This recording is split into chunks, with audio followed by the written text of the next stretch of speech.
नमस्कार मित्रमैत्रिणींनो, जर तुम्हाला आपल्या चॅनलवरच्या कथा आवडत असतील तर लाईक करत जात जा आणि चॅनलला सबस्क्राईब करून बाजूची घंटी दाबा आणि ऑलवर सेट करा. म्हणजे जेव्हा जेव्हा मी नवीन व्हिडिओ किंवा कोणतीही नवीन पोस्ट अपलोड करेन तेव्हा ती सगळ्यात आधी तुमच्यापर्यंत पोहोचेल. धन्यवाद. तर वळूया आपल्या कथेच्या पुढच्या भागाकडे. इथे ते सगळे फोटोज पाहून आशूच्या मात्र चेहऱ्याचा रंग उडाला होता. तिला घाम फुटू लागला. तिने डोळे कच्च मिटले, पण तरी तिला ते चेहरे वारंवार डोळ्यांसमोर नाचू लागले. ती त्यांना हटवण्याचा खूप प्रयत्न करत होती. डोळे बंद करून होती, पण तरी तेच चेहरे तिला दिसत होते. पण आत्ता मात्र ती हादरलीच, कारण तिला त्या ॲक्सिडेंटनंतरपासून जे धूसर दृश्य दिसत होतं ते आता पुन्हा दिसू लागलं होतं.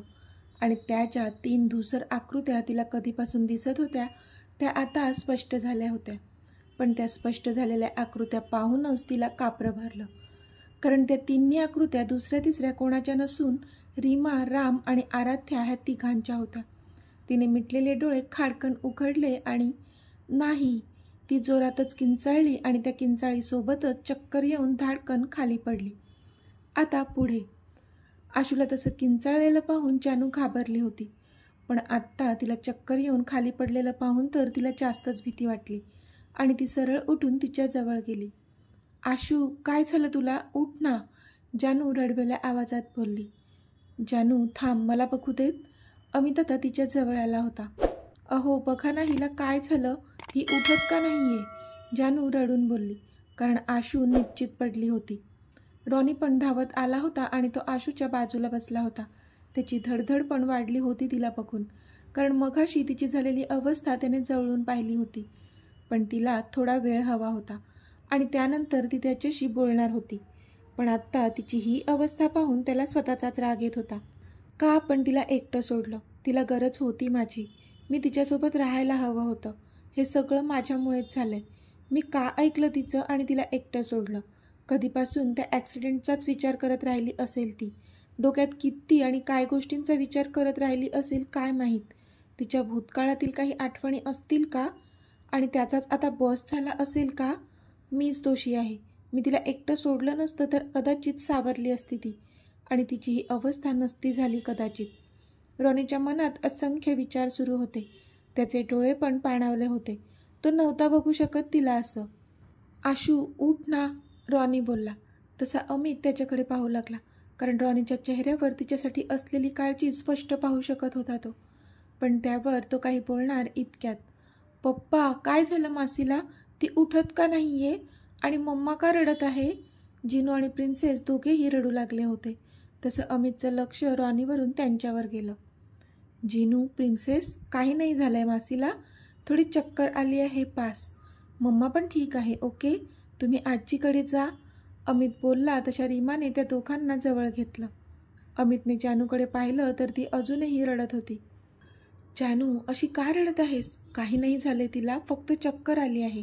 वाटेल तिला बरं. आणि तू रडणं थांबव बरं. मुलं पण घाबरली आहेत. सो प्लीज रडू नकोस. Ronnie, call the doctor fast. Amit एकदा जानूला तर नंतर रॉनीकडे पाहून बोलला तसा रॉनी भानावर आला आणि त्याने डॉक्टरला कॉल केला.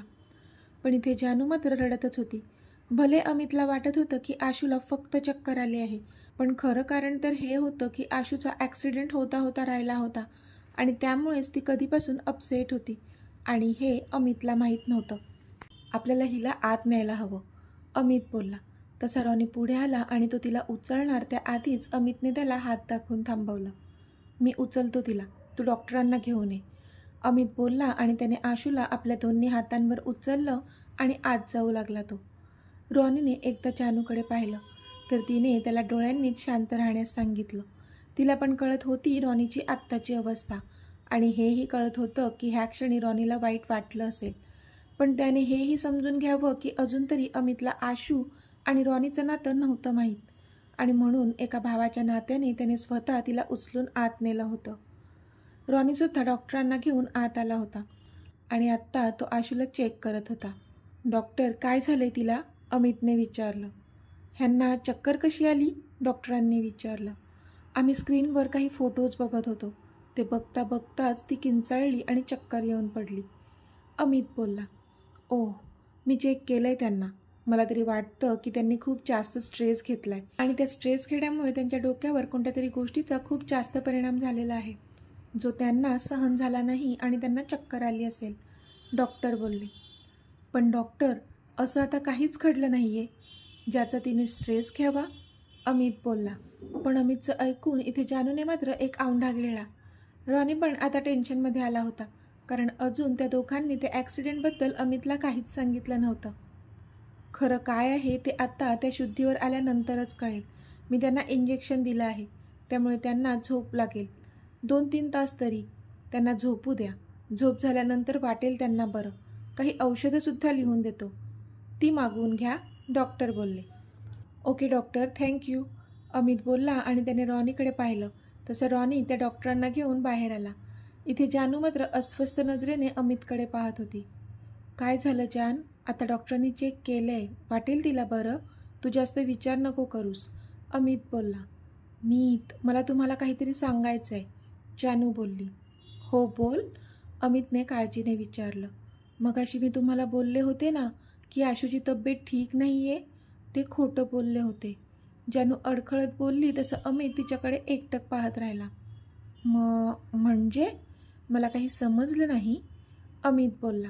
तसं जानूने भीतीने एक औंढा गिळला. मीत, मला आपल्या लग्नाचं तुम्हाला काहीतरी गिफ्ट द्यायचं होतं, जे मी आधीच सिलेक्ट करून ठेवलं होतं, पण ते आणायचं राहून गेलं होतं. म्हणून आज मी आशूला एका शॉपमध्ये पाठवलं होतं. रॉनी सरांना सोबत पाठवलं होतं तिच्या. त्याने ते गिफ्ट तर घेतलं, पण जानू बोलता बोलता शांत झाली. पण काय जान? अमितने विचारलं.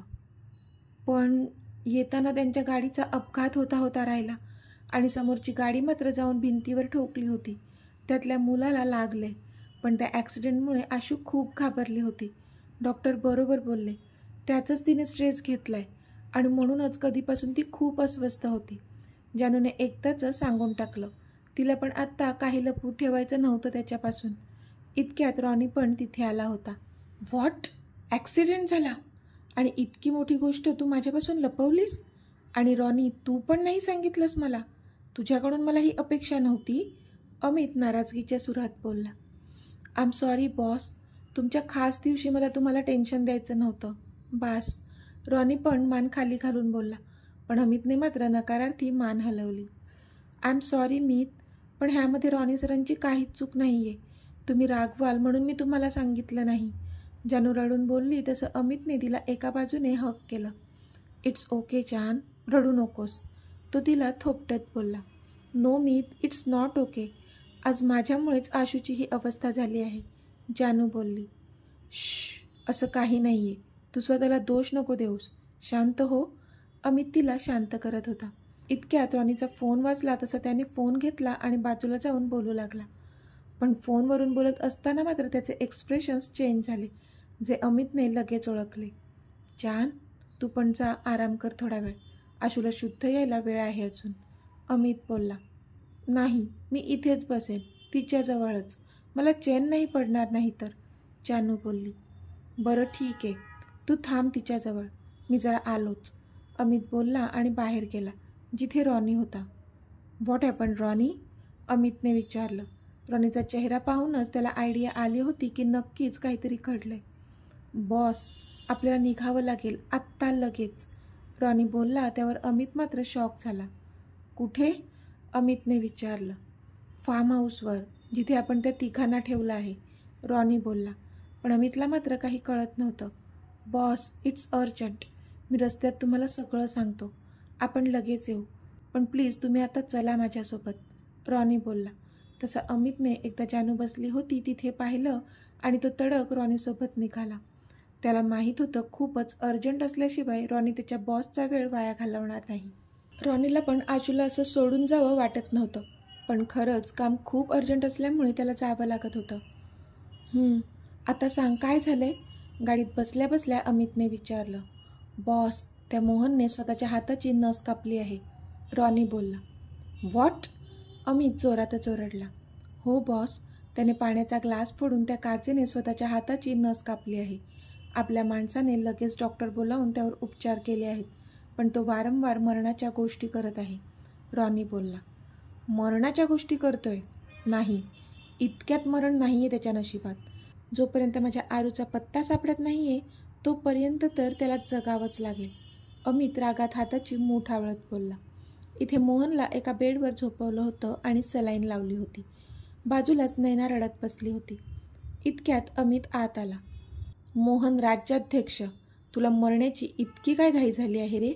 तुझं मरण तुझ्या हातात नाही आहे, माहीत आहे ना तुला? तू मरेल तो पण माझ्याच मर्जीने. अमित त्याच्याबरोबर समोर येऊन बोलला, पण मोहन मात्र त्यावर खूप तुच्छपणे हसला. तुला मला कशासाठी जगवायचं आहे मला माहीत नाही असं वाटतंय का तुला? तुझ्या बहिणीचा शोध घेतोयस ना तू? काय झालं, मिळाली का तुझी बहीण? नाही ना? हा हा हा. अरे मिळणार पण नाही ती. तू काहीही कर तरी तुला ती सापडणार नाहीच. जा. मोहन मरणाच्या दारात होता तरी त्याची हुक्की जात नव्हती. मोहन, आमचा शोध चालू आहे आणि माझी आरू मला नक्कीच सापडेल. तू फक्त तुझं बघ. ती सापडल्यानंतर मी तुझे काय हाल करतो ते. अमित रागात बोलला. स्वप्नातच सापडू शकते ती तुला. मोहन खूपच वेड्यासारखा हसून बोलला, पण अमित मात्र त्यावर खूप चिडला होता. मोहन, अमित चिडून बोलला. ओरडू नको रे. चल, तुला एक सांगू का? तुम्ही ज्या चेहऱ्याला शोधतात ना ती आरू तुला कधीच भेटणार नाही. विचार का? मोहनने हसून विचारलं. कारण तू तिचा चेहरा बदलला आहे. अमित बोलला तशी मोहनची वाचाच बसली. तुला कळलंय तर? मोहनने एकदा रागात नैनाकडे पाहत विचारलं, कारण तिच्यामुळेच एक्साईट होऊन त्यानेच ते कबूल केलं होतं. तुला लाज नाही वाटली का? का बदलला तिचा चेहरा? अमितने रागात विचारलं. तसा पुन्हा हसला तो. ते जाऊ दे, पण तू आत्ता तिला कसा शोधणार? मोहनने क्रूर हसत विचारलं. मी कुठूनही शोधून काढेल तिला. तू त्याची चिंता नको करूस. अमित बोलला. नाही रे, नाही शोधू शकणार तू तिला. माझ्याशिवाय तर नाहीच नाही. वरून देव जरी आला ना तरी तू तिला माझ्याशिवाय शोधूच शकणार नाही. कारण तिचा नवीन चेहरा फक्त मीच पाहिलाय. मलाच माहीत आहे प्लास्टिक सर्जरीनंतर ती कशी दिसते. मोहन क्रूर हसून बोलला तशा अमितने पुन्हा रागात हाताची मूठ आवळली. माझं ऐक, आम्हा तिघांना सोडून दे. तरच मी तुला सांगेल ती कशी दिसते आणि कुठे आहे ते. आज विचार कर आणि सांग मला. नाहीतर मला काय, मी तर उद्या पण माझ्या दुसऱ्या हाताची नस कापू शकतो. तुझ्या हाताने मरण्यापेक्षा मी स्वतःला संपवून घेईन आणि मग तुला तुझी बहीण कधीच सापडणार नाही. मोहन कुत्सित हसत बोलला. मोहन, अमित जोरात ओरडला, पण त्याचा मोहनवर काहीच परिणाम झाला नाही. जा रे, आता जरा मला झोपू दे. माझ्या मदतीशिवाय तुला तुझी बहीण ह्या जन्मात मिळणारच नाही. हा शब्द आहे ह्या मोहन राज्याध्यक्षाचा. मोहन चिडून बोलला, पण अमितने मात्र रागात एक कटाक्ष मोहनवर टाकला आणि झपझप पावलं टाकत तो तिथून निघून गेला. बॉस, काम डाऊन, रॉनी बोलला, कारण आता अमित खूपच हतबल झालेला दिसत होता त्याला. रॉनी, मला आता सगळे रस्ते बंद झालेले दिसत आहेत. आरू जर आपल्याला सापडायची असती तर एव्हाना सापडली असती, पण तिचा अजूनही काहीच पत्ता नाही लागलाय. मला वाटते की मला त्या मोहनची अट मान्य करण्याशिवाय दुसरा पर्याय शिल्लक नाही आहे आपल्याकडे. माझ्या प्रिन्सेसवरून मी असे 1000 मोहन ओवाळून टाकू शकतो. बास, मला ती आता हवी आहे आमच्या आयुष्यात. अमित सीटला मागे रेलून खूपच हतबलतेने बोलला. तसं रॉनीलाच कसं तरी झालं. सगळं नीट होईल boss. You take care of your self. रॉनीला पण आता काय बोलावं कळत नव्हतं. तो फक्त त्याच्या बॉसला दिलासा देऊ शकत होता, कारण खरंच कोणताही क्लू नसताना आराध्याला ते शोधू शकत नव्हते माहीत होतं त्याला. पण काका, आपण कुठे चाललोय आणि मॉम कुठे आहे? आराध्याने विचारलं. तू चल माझ्यासोबत, तुला सगळं कळेल. मोहन बोलला. नाही, मी नाही येणार तुझ्यासोबत. मला मॉमला बघायचं आहे. कुठे आहे ती? आमची गाडी इतक्यावरून खाली कोसळली आहे. ती बरी तर आहे ना? आराध्या डोळ्यात अश्रू आणून बोलली. तुझी मॉम पण ठीक आहे. तुला दिसते ना? गाडीला काही झालंय का बघ. मोहन तिला गाडीकडे बोट दाखवून बोलले, तसं तिने एकदा गाडीकडे पाहिलं. गाडी एकदम नीटनेटक्या कंडिशनमध्ये होती. बघितलं? चल आता माझ्यासोबत. मोहन त्रासिक चेहरा करून बोलला. तशी पुन्हा ती संशयित नजरेने त्याच्याकडे पाहू लागली. काय झालं? अशी का बघतेस? चल पटकन. तो तिचा हात पकडून तिला तिथून घेऊन जाऊ लागला. तसा रागाने तिने त्याच्या हातातून स्वतःचा हात झटकला. मी नाही येणार तुझ्यासोबत. तू वाईट आहेस. मॉम डॅड सांगत नसले तरी मला माहीत आहे. मी पाहिले तुला त्यांच्याशी भांडताना.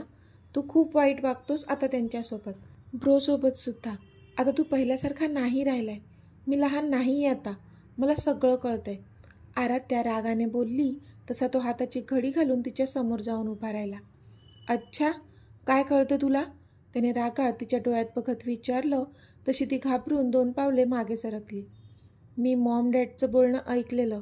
मॉम म्हणत होती की तिला आता तुझी भीती वाटते. म्हणजे नक्कीच तू काहीतरी वाईट केलं असणार त्यांच्यासोबत. आराध्या भीतभीतच बोलली. तसा तो क्रूर हसला. अच्छा, तर तुला कळलंय सगळं. तो क्रूर हसत बोलला तशी आराध्या अजूनच घाबरली. तुला जर सगळंच कळलंय तर मग आता अजून एक ऐक. हा जो तुमचा ॲक्सिडेंट झाला आहे ना, तो असाच झाला नाही काही. मी घडून आणलेला मास्टरमाइंड प्लॅन होता. तो हसून बोलला, पण त्याचं ऐकून ती मात्र हादरलीच. काय? तिच्या तोंडातून शब्द बाहेर पडत नव्हते. हो, मीच आहे तो, ज्याने हा ॲक्सिडेंट घडवून आणला होता. तुझ्या मॉम डॅडला ढगात पाठवायचा प्लॅन होता माझा. तुला मी काहीच करणार नव्हतो. पण तू पण त्यांच्यासोबत त्या लग्नाला जायला तयार झालीस. त्याला मी काय करणार? म्हणून मी माझा प्लॅन तर चेंज करणार नव्हतोच मुळीत. आता तुझ्या आईबापासोबत तुझा पण बळी गेला तरी मला काहीच फरक पडणार नव्हता. आज तुम्हा तिघांचा गेम ओव्हर होता. पण नाही, तुझा तो अतिहुशार दादा मध्ये तडमडलाच. माझ्याच नशिबावर का फणा काढून बसलाय देव जाणे. त्याने तुम्ही जाणार असणारी गाडी चेंज केली आणि ही ॲडव्हान्स मर्सिडीज तुमच्यासाठी अरेंज केली. मी ड्रायव्हर तर चेंज केला, पण त्याचा काहीच उपयोग झाला नाही. ह्या ॲडव्हान्स गाडीने इतक्या उंचावरून खाली पडून देखील तुम्हाला वाचवलं. मानावं लागेल हा तुझ्या दादाला, मोहन बोलला. पण हे सगळं ऐकून आराध्या मात्र सुन्न झाली होती. तिच्या त्या निरागस मनावर खूप मोठा आघात झाला होता. तिला काहीच सुधरत नव्हतं. म्हणजे स्वतःचा काका वाईट आहे एवढं तिला माहीत होतं, पण तो इतक्या खालच्या थराला जाईल ह्याची अजिबात कल्पना नव्हती तिला. काका, तू इतका नीच वागशील नव्हतं वाटलं रे मला, ती चिडून बोलली. बोलताना पण थरथरत होती ती. पण तिचं ऐकून तो मात्र खूपच जोरजोरात हसला. माझा नीचपणा पाहिलाय कुठे तू अजून? आज तुला कळेल मी किती नीच आहे ते, तो हसून बोलला. माझा ब्रो तुला सोडणार नाही, ती चिडून बोलली. तसा पुन्हा हसला तो. तुझा ब्रो इथे येईपर्यंत सगळंच संपलेलं असेल. चल, तो बोलला आणि तिला खेचून घेऊन जाऊ लागला. सोड मला, मी नाही येणार तुझ्यासोबत. Maugham, Maugham. आराध्याने त्याचा हात झटकला आणि इकडे तिकडे बघत तिच्या मॉमला आवाज देऊ लागली ती. तुझी मॉम इथे नाही आहे. तुझ्या मॉमला भेटायचं असेल तर चल माझ्यासोबत, तो बोलला. तशी ओरडणारी ती जागीच थांबली. कुठे आहे माझी मॉम? काय केलंस तू तिच्यासोबत? तिने चिडून त्याची कॉलर पकडली होती, पण त्याचा त्याच्यावर काहीच परिणाम झाला नाही. उलट त्याला कीव येत होती तिच्या अशा वागण्याची. तुझ्या मॉमला भेटायचं असेल तर चल माझ्यासोबत, तो कुत्सित हसत बोलला. पण आत्ता मात्र तिच्याकडे कोणताच पर्याय शिल्लक राहिला नव्हता, कारण नक्कीच तिची मॉम त्याच्याच ताब्यात असणार हे एव्हाना कळलं होतं तिला. म्हणून ती चुपचाप त्याच्यासोबत जाऊन गाडीत बसली. गाडीत पुढे ड्रायव्हर आणि मोहन बसले, तर मागे आराध्या आणि अजून एक त्यांचा माणूस बसला. आणि मग ड्रायव्हरने गाडी स्टार्ट केली. थोडं अंतर कापल्यानंतर गाडी एका फार्म हाऊसकडे थांबली, पण त्यामधून फक्त मोहन खाली उतरले. हिला हिच्या मॉमकडे घेऊन जा, मी मागून येतो. मोहनने ड्रायव्हरला डोळ्यांनी काहीतरी इशारा केला आणि बोलला तो. तशी ड्रायव्हरने मान हलवली आणि गाडी स्टार्ट केली त्याने. पण त्यांचे इशारे आराध्याने पाहिले होते आणि नक्कीच काहीतरी कोड बंगाल आहे असं तिला समजत होतं. पण काहीच करू शकत नव्हती ती, कारण तिला तिच्या मॉमला भेटायचं होतं. पण बराच वेळ झाला तरी त्यांची गाडी अजून रस्त्यावरून धावतच होती. तसतशी तिला आता भीती वाटू लागली. कधी पोचणार आहोत आपण? तिने चिडून विचारलं. पण त्यावर तो ड्रायव्हर मात्र जोरात हसला आणि बाजूला बसलेला माणूस पण विचित्रपणे हसू लागला. तशी मात्र ती अजूनच घाबरली. हे बघ, थोड्या दिवसांनी तुझा काका तुला मारूनच टाकणार आहे. खरंच, पण त्याआधी एकदा आम्हाला खुश कर ना, तो बाजूला बसलेला माणूस बोलला. तशी ती भीतीने थरथर कापू लागली. Mind your dirty tongue, you bastard, stop the car, ती चिडून बोलली. इंग्लिश पण मस्त बोलते रे ही, बडे बाप की बिगडी चिकनी औलाद. हिला तर एकदा चाखून बघायचंच आहे मला. बघू तरी ह्या बड्या बापाच्या पोरीमध्ये अजून काही वेगळं टेस्ट करायला मिळतं का? तो बाजूला बसलेला माणूस तिच्याकडे खूपच घाणेरड्या नजरेने बघत बोलला तशी ती अजूनच घाबरली. ए भाऊ, मला पण चान्स पाहिजे हां. आता ड्रायव्हर पण मधल्यामध्ये बोलला. हो हो, तुला पण मिळेल चान्स. आधी मला तर मज्जा करू दे, मग तुला पण देईल. तू गाडी पळव जोरात. तो माणूस बोलला तसा ड्रायव्हर खुश झाला आणि त्याने गाडी सुसाट पळवली. दूर राहायचं माझ्यापासून. माझ्या ब्रोला कळलं ना तर तुम्हाला जिवंत सोडणार नाही तो. Help help help. ती मात्र जोरात रडून ओरडू लागली. पण त्या माणसाने हाताने तिचं तोंड दाबलं आणि तिच्यावर झडप घातली. ती जीवाच्या आकांताने ओरडत होती, पण तो मात्र तिच्यावर आला होता आणि स्वतःचे मनसुबे साध्य करू पाहत होता. ती ओरडत होती, पण ड्रायव्हरने गाडीतल्या FM चा आवाज इतका मोठा केला होता की तिचा आवाज बाहेर जाऊच शकत नव्हता.